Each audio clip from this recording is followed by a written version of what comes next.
Shalom saudaraku. Kebenaran hari ini berjudul tidak menganggap remeh. Sungguh suatu bahaya besar kalau orang percaya terlalu optimis menganggap iblis tidak berdaya lagi. Iblis anggap sudah kalah sama sekali. Saudaraku, sesungguhnya iblis yang cakap dalam strategi berusaha agar orang Kristen memiliki gambaran yang salah mengenai diri iblis ini. Ia menipu seakan-akan iblis sudah lemah dan tidak berdaya sama sekali. Faktanya sekarang iblis telah berhasil membangun pengertian di banyak kalangan komunitas Kristen bahwa iblis sudah menjadi oknum yang kurang atau bahkan tidak membahayakan. Oleh sebab itu muncul anggapan bahwa oknum iblis tidak perlu dipikirkan atau tidak perlu dipersoalkan seluk-beluknya. Itulah sebabnya sedikit sekali pembahasan mengenai oknum ini.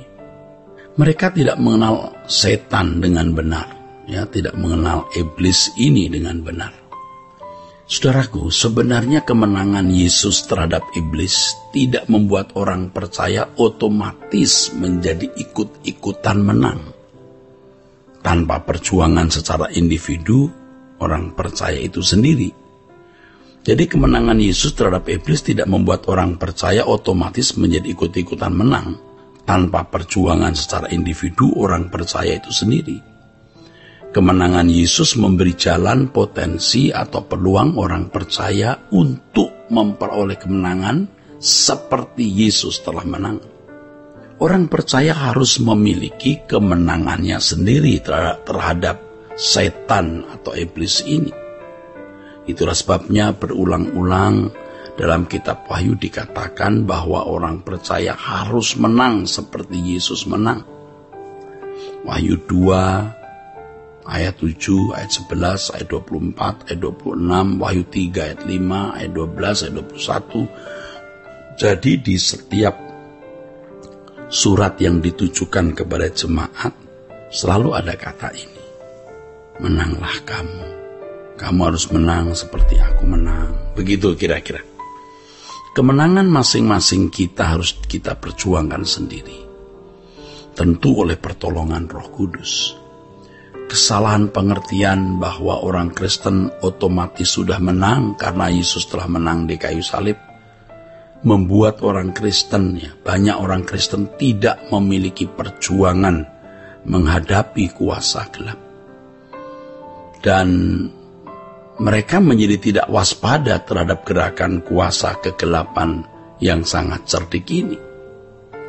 1 Petrus 5 ayat 8 mengatakan bahwa orang percaya harus sadar dan berjaga-jaga.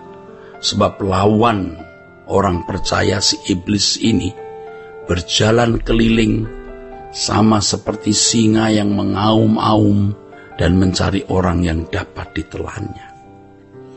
Kata mencari dalam ayat ini adalah zeton dari akar kata ZTO yang selain berarti mencari juga menuntut atau meminta. Ask for atau request demand. Pengertian yang salah dari banyak orang Kristen mengenai iblis ini, mengenai setan ini, mengkondisi iblis lebih bebas beroperasi dalam melancarkan serangannya. Di pihak lain banyak orang Kristen yang merasa sudah menang tetapi sebenarnya ada dalam tawanan atau ada dalam pengaruh kuasa kegelapan. Banyak orang Kristen berpikir bahwa yang penting mereka masih ke gereja, giat bekerja di dalam kegiatan kerohanian di lingkungan gereja dan memiliki kehidupan yang tidak melanggar moral umum.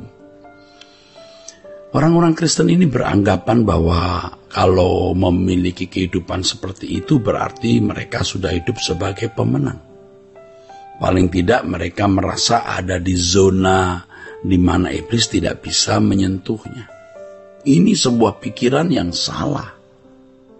Kemenangan dalam Tuhan tidaklah diukur dengan ukuran tersebut. kemenangan dalam Tuhan harus diukur dengan ukuran yang benar. Maksud saya kemenangan melawan iblis ya saudara. Ukurannya adalah ketaatan kepada Bapa seperti yang dilakukan oleh Yesus. Saudaraku sekalian, harus dimengerti bahwa kemenangan Yesus di kayu salib bukan membuat iblis tidak berdaya sama sekali terhadap orang Kristen. Kalau iblis tidak berdaya sama sekali, Petrus tidak perlu mengingatkan gerakan musuh seperti singa mengaum ini. Paulus juga mengatakan bahwa orang percaya harus waspada agar tidak memberi kesempatan kepada iblis. Ya, Efesus 4 ayat 27. Kesempatan di sini dalam teks aslinya adalah topon, yang berarti pangkalan atau tempat berpijak, foothold. Iblis masih bisa berpijak dalam kehidupan orang yang sudah mengaku dan telah percaya kepada Tuhan Yesus. Kalau orang percaya memahami bahwa iblis masih berpotensi besar membinasakan manusia, maka orang percaya akan lebih waspada, lebih berjaga-jaga dan serius. Dalam Matius pasal 12 ayat 43-45, Tuhan Yesus menyatakan bahwa orang yang telah menerima pelepasan dari kuasa gelap masih bisa kembali dikuasai, bahkan keadaannya bisa menjadi lebih buruk. Dan dalam konteks itu Yesus memberi peringatan yang jelas bahwa kuasa gelap dapat memobilisasi pasukannya untuk membinasakan kehidupan seseorang. Penebusan yang diberikan Yesus menempatkan manusia berkeadaan seperti Adam dan Hawa di Eden.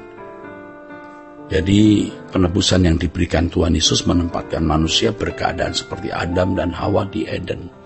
Orang percaya diperhadapkan kepada pilihan menjadi anak-anak Allah yang taat seperti Yesus atau memberontak seperti Lucifer yang jatuh. Pilihan inilah yang membuat orang percaya memiliki tanggung jawab yang berat, saudara. Dalam Efesus pasal 4 ayat 17, Paulus juga mengingatkan bahwa ada kemungkinan orang-orang yang telah mengenal Allah bisa hidup lagi sama seperti orang yang tidak mengenal Allah. Iblis masih bisa memiliki peluang untuk merebut manusia agar menjadi miliknya. Dan suatu hari nanti mereka bisa bersama menghuni kerajaan kegelapan. Oleh karena situasi yang membahayakan ini, Yesus berdoa untuk murid-muridnya agar Bapa melindungi dari yang jahat.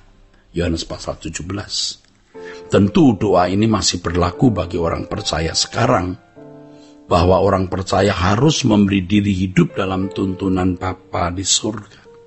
Jadi setelah keluar dari penjara iblis, hendaknya seseorang tidak merasa sudah merdeka secara mutlak, seperti yang dikesankan oleh banyak pembicara Kristen selama ini.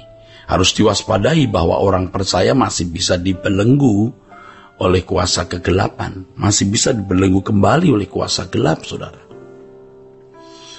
Nah, saudaraku sekalian, agar tidak dipenjara oleh kuasa gelap, maka harus masuk dalam penjara Tuhan.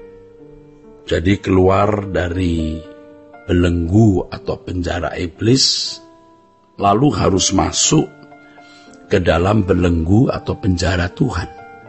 Belenggu Tuhan adalah kebenaran firman Tuhan yang memperbaharui pikiran sampai seseorang tidak bisa lagi berbalik kepada dunia. Ya, point of no return. Inilah keselamatan menjadi milik yang pasti. Saudaraku, inilah kebenaran hari ini. Kiranya kebenaran hari ini memberkati kita sekalian. Sola Gracia.